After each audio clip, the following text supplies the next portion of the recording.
মধ্যপ্রাচ্যে ইরানকে ঘিরে উত্তেজনা আরও বাড়ছে।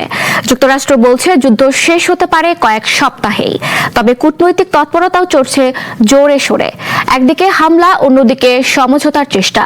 এই জটিল পরিস্থিতির সর্বশেষ তথ্য নিয়ে ডেস্ক রিপোর্ট। ইরানকে ঘিরে চলমান সংঘাত দ্রুত শেষ হতে পারে এমনটাই দাবি করেছেন যুক্তরাষ্ট্রের পররাষ্ট্রমন্ত্রী মার্কো রুবিও। ফ্রান্সে জি7 বৈঠক শেষে তিনি জানান, এই যুদ্ধে স্থল সেনা মোতায়েনের প্রয়োজন নেই এবং কয়েক সপ্তাহের মধ্যেই যুক্তরাষ্ট্র তাদের লক্ষ্য অর্জন করতে পারবে।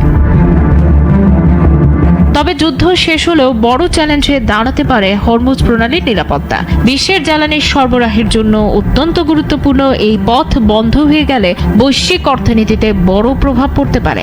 যুক্তরাষ্ট্র আশঙ্কা করছে ইরান এই প্রণালীতে টোল বা শুল্ক আরোপ করতে পারে, যা তারা বেআইনি ও বিপজ্জনক হিসেবে অভিহিত করেছে।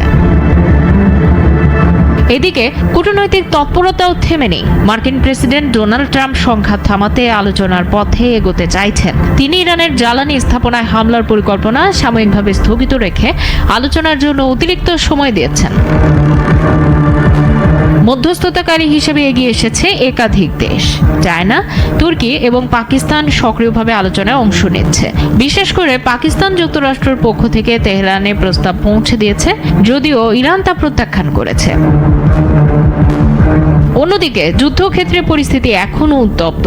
ইরানে বেসামরিক স্থাপনায় হামলা অব্যাহত রয়েছে বলে অভিযোগ উঠেছে যুক্তরাষ্ট্র ও ইসরায়েলের বিরুদ্ধে। পাল্টা হামলা চালাচ্ছে ইরানও। সামরিক উত্তেজনার পাশাপাশি সাধারণ মানুষের নিরাপত্তা নিয়ে উদ্বেগ বাড়ছে।